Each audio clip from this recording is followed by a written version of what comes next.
আমি দুনিয়ার মাঝে সবথেকে শ্রেষ্ঠ করে মানব জাতিকে আমি শ্রেষ্ঠ করে বানিয়েছি। আল্লাহ তাবারক ওয়া তাআলা আল্লাহ তাবারক যত মখলুকাত আছে সমস্ত মখলুকাতের থেকে শ্রেষ্ঠ করে আল্লাহ তাবারক ওয়া তাআলা উত্তম বানিয়ে পাঠিয়েছেন। আল্লাহ তাবারক ওয়া তাআলা এতটুকুই নয়, আমাদেরকে এমন নবীর উম্মত বানিয়ে পাঠিয়েছেন, এমন নবীর উম্মত বানিয়ে পাঠিয়েছেন। আল্লাহ তাবারক ওয়া তাআলা অন্য নবীর উম্মতদেরকে শ্রেষ্ঠ লকব দেন নাই, খায়রুল উম্মাহ বলেন নাই, খায়রুল লকব তাদেরকে দেন নাই। একমাত্র আল্লাহ তাবারক ওয়া তাআলা আমাদেরকে শ্রেষ্ঠ উম্মত বলে লকব দিয়েছে। কিসের জন্য? ভাই মুহতারাম দোস্ত আজিজ, এমন এক নবীর উম্মত হয়ে এসেছি আমরা, যে নবীর উম্মত হওয়ার জন্য আগেকার নবীরা কষ্ট করেছেন। আল্লাহ আমাদেরকে নবী না বানিয়ে আখির জামানা নবীর উম্মত যদি বানাইতা কতই না ভাগ্য হতো। ও দুনিয়ার ইমানদার আল্লাহর গোলাম, আগেকার নবীরা দরখাস্ত করেছেন, হযরত ঈসা আলাইহিস সালাতু ওয়াস সালামের দরখাস্ত আল্লাহ পাক রব্বুল আলামিন কবুল করে নিয়েছেন। আর হযরত ঈসা আলাইহিস সালাতু ওয়াস সালামকে আল্লাহ তাবারক ওয়া তাআলা আমার আপনার নবীর উম্মত বানিয়ে এই দুনিয়ায় প্রেরণ করবে। জোরে বলি সুবহানাল্লাহ। খালি এটুকুই নয়, ও দুনিয়ার ইমানদার আল্লাহর গোলাম, যে নবীর উম্মত হওয়ার জন্য অন্য নবীরা দরখাস্ত করেছে, আশা করেছে, আজকে সেই নবীর উম্মত হয়ে দুনিয়ায় এসে সেই নবীকে ভুলে গিয়েছি, সেই নবীর মহব্বত আমাদের অন্তরে নাই। আল্লাহ তাবারক ওয়া তাআলা বলেছেন, সবচেয়ে শ্রেষ্ঠ ওই ব্যক্তি যে ব্যক্তি আল্লাহ নবী সাল্লাল্লাহু আলাইহি ওয়াসাল্লাম বলেছেন, খায়রুকুম মান তাআল্লামাল কুরআন ওয়া আল্লামাহু। তোমাদের মাঝে সবচেয়ে শ্রেষ্ঠ ওই ব্যক্তি, তোমাদের মাঝে সর্বশ্রেষ্ঠ ওই ব্যক্তি যে নিজে কোরআন শিখে এবং অন্যদেরকে কোরআন শিক্ষা দেয়। জোরে বলি সুবহানাল্লাহ। খালি এইটুকু নয়, আল্লাহর নবী সাল্লাল্লাহু আলাইহি ওয়াসাল্লাম বলেছেন, যদি কোনো ব্যক্তি রাত্রে যাপনের পালায়, যদি কোনো ব্যক্তি রাত হয়ে যায়, সেই রাত্রে যদি বলেছেন 10টা আয়াত যদি তিলাওয়াত করে, আল্লাহর নবী সাল্লাল্লাহু আলাইহি ওয়াসাল্লাম বলেছেন সেই বান্দাকে আল্লাহ কাফিরদের মধ্যে গণ্য করবেন না। আর আল্লাহর নবী সাল্লাল্লাহু আলাইহি ওয়াসাল্লাম বলেছেন, যদি কোনো ব্যক্তি রাত্রে ঘুমানোর আগে যদি 100 আয়াত তিলাওয়াত করে দেয়, আল্লাহ পাক রব্বুল আলামিন তাকে কাফিরদের মধ্যে গণ্য করবেন না, তাকে সারা রাত ইবাদত করার মধ্যে গণ্য করে নেবেন। সুবহানাল্লাহ। ও দুনিয়ার ইমানদার আল্লাহর গোলাম, এমন এক কালাম আমাদেরকে আল্লাহ তাবারক ওয়া তাআলা দান করেছেন, এমন এক কালাম দান করেছেন যে কালামুল্লাহ শরীফ নবীর উপর নাযিল হওয়ার সময় আল্লাহর নবী সাল্লাল্লাহু আলাইহি ওয়াসাল্লাম গারে হেরার মাঝে, যখন গারে হেরা পাহাড়ের গুহায় নবী আমার ধ্যানমগ্ন ছিলেন, যখন কোরআন জিবরাইল আমিন নবীর কাছে নিয়ে আসলো, এসে নবীজিকে যখন কোরআন পৌঁছে দেওয়ার জন্য এসেছেন, নবীজিকে বলেছেন ইকরা, হে নবী আপনি পড়েন। নবী আমার বলে না, নবী আমার পড়ে না। এবার জিবরাইল আমিন এসে বললেন, হে নবী পড়েন ইকরা, নবী পড়ে নেন। নবী আমার বলতেছে লা আদরি, আমি জানি না। তৃতীয়বার জিবরাইল আমিন বলতেছে ইকরা বিসমি রাব্বিকাল্লাযী খালাক, হে নবী আপনি পড়ে নেন ওই রবের নামে যেই রবে আপনাকে পয়দা করেছেন, ওই আল্লাহ পাক রব্বুল আলামিনের নামে পড়ে নেন যে আল্লাহ পাক রব্বুল আলামিন আপনাকে সৃষ্টি করেছেন। সঙ্গে সঙ্গে নবী আমার হযরত জিবরাইল আমিন নবীর বুকের সঙ্গে বুক মিশে এমন জোরে চাপা দিলেন, নবীর শরীরের উপরে হতে, নবীর শরীরের রুমের উপরে হতে, এমন ভাবে নবীর শরীরের রুম উপরে হতে, এক এক করে রুমের উপরে হতে গামগুলো বের হয়ে যাওয়া আরম্ভ করলেন। নবী আমার চলে গেলেন।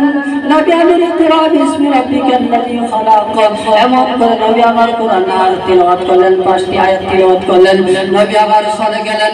হযরত খাদিজা রাদিয়াল্লাহু তাআলা আনহা বলতেছেন, যখন নবী আমার ঘরে আসলেন, আসার নবী আমার এই কোরআন নাযিল হওয়ার পর নবীর শরীরে জ্বর এসে গেল, নবীজির শরীরে জ্বর এসে গেল। নবী আমার বললেন, যখন জিবরাইল আমিন চাপা দিলেন, আমি নবী মুহাম্মদের বুকের সঙ্গে যখন মুখ লাগাইলেন, আমি নবী মুহাম্মদ মনে মনে ভাবলাম উহুদ পাহাড় আমার বুকে চাপায়া দিয়েছে। যে কোরআনের জন্য নবীর জ্বর এসে গিয়েছে, যে কোরআনের জন্য নবী আমার জ্বর এসে নবীর জ্বর এসে গেল। হযরত খাদিজা রাদিয়াল্লাহু তাআলা আনহা বলেছেন, নবীজি যখন জ্বর এসে গেল, আমি সমস্ত কাপড় দিয়ে নবীজির উপরে ঝেড়ে দিলাম, দিয়ে আমি জ্বরে ধরলাম নবীজিকে। তারপরও নবীজির জ্বর এমন ভাবে সেগুলো নবী আমার কাঁপা আরম্ভ করলেন। যে কোরআনের জন্য নবীর জ্বর এসে গিয়েছে, সেই কোরআনের জন্য আমরা একটু মেহনত করি। যদি আমরা এই কোরআনের জন্য সামান্যটুকু মেহনত করে পরিশ্রম করে যদি শরীর থেকে ঘাম বাহির করে দেয়, আল্লাহ তাবারক ওয়া তাআলা, আল্লাহর নবী সাল্লাল্লাহু আলাইহি ওয়াসাল্লাম বলেছেন, আল্লাহ নবী সাল্লাল্লাহু আলাইহি ওয়াসাল্লামকে যে দিল দিয়ে ভালোবাসবে, আল্লাহ তাবারক ওয়া তাআলা বলেছেন, যদি আমাকে পেতে চাও আমার হাবিব জনাবে রাসূলুল্লাহ সাল্লাল্লাহু আলাইহি ওয়াসাল্লামকে মহব্বত করো।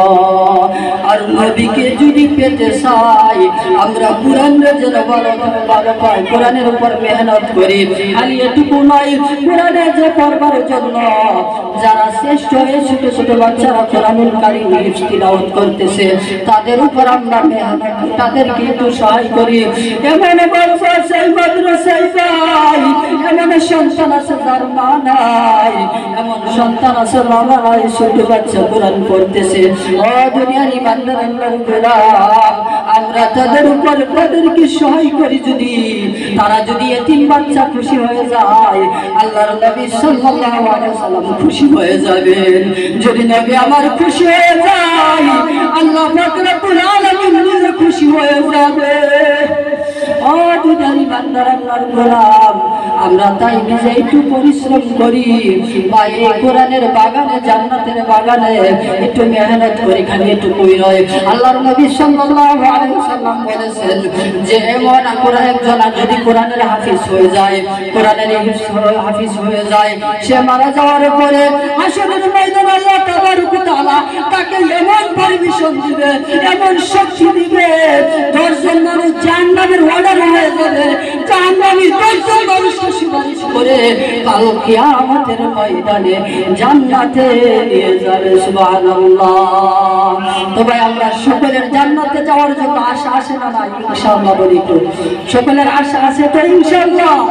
তো ভাই মাত্র আজিজ, সময় শেষ হয়ে গেছে, আমি সময় আর নষ্ট করবার চাই না।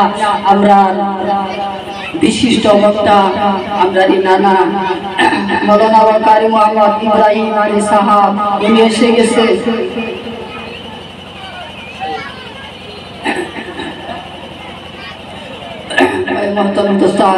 সভাপতি সাহেব উনি আদেশ করছে আরো সামান্য সময় কইবার জন্য।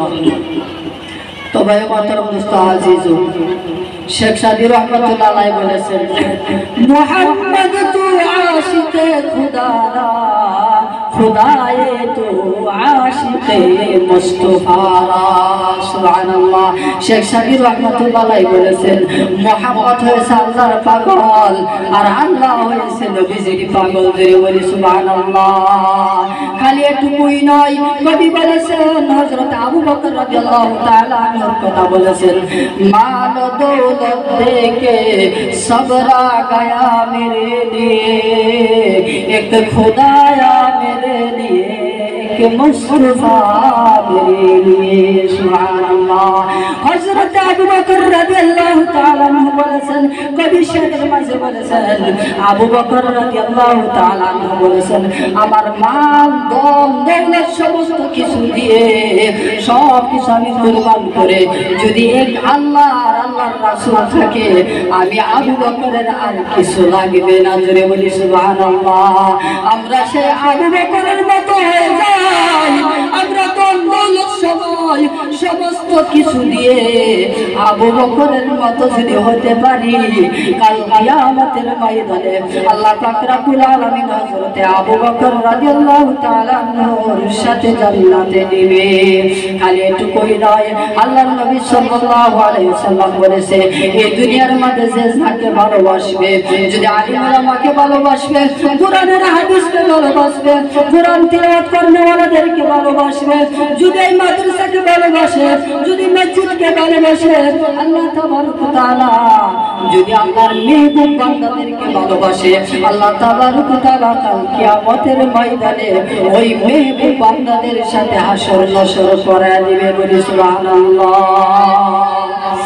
ও দুনিয়ারি বান্দার আল্লাহর গোলাম, তাই আমরা এই মাদ্রাসাকে ভালোবাসি, আলিম উলামাকে ভালোবাসি।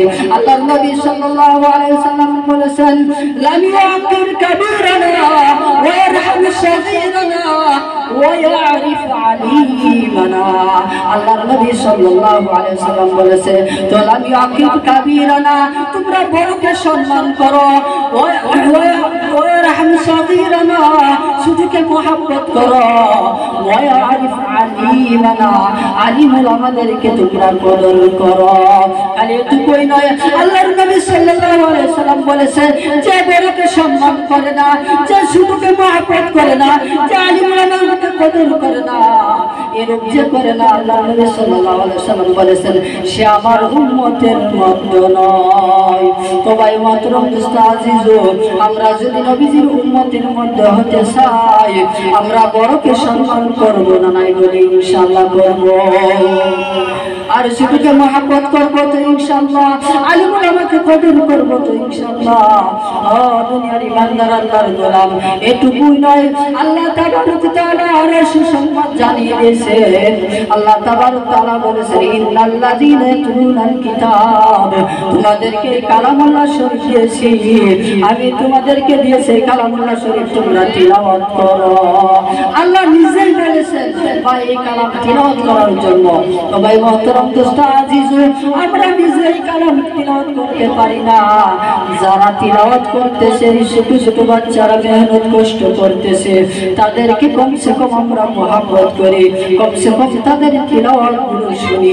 আল্লাহর নবী সাল্লাল্লাহু আলাইহি ওয়াসাল্লাম বলেছে, যদি একজন ইখলাসের সহিত, আল্লাহর নবী সাল্লাল্লাহু আলাইহি ওয়াসাল্লাম বলেছে, শুদ্ধ করে ইখলাস যদি শুদ্ধ করে একবার যদি শুদ্ধ করে সূরা ইখলাস, সূরা কুলহু, ইখলাস সূরা কুলহু সূরা যদি 3 বার পাঠ করে, আল্লাহ তাবারক ওয়া তাআলা একবার কুরআন খতমের সওয়াব দান করবেন। সুবহানাল্লাহ। এখন আল্লাহ সওয়াব দিবার সাথে একবার যদি কোরআন 3 বার যদি কুলহু সূরা পড়ে কেউ, এক কোরআন খতমের সওয়াব দিবে। তবে মুহতারাম দোস্ত আজিজ, আল্লাহর নবী সাল্লাল্লাহু আলাইহি ওয়াসাল্লাম বলেছেন, ওয়াজআলিল কুরআনা রাজি'a কলবি ওয়া নূরা সাদরি ওয়া যালাহিলি।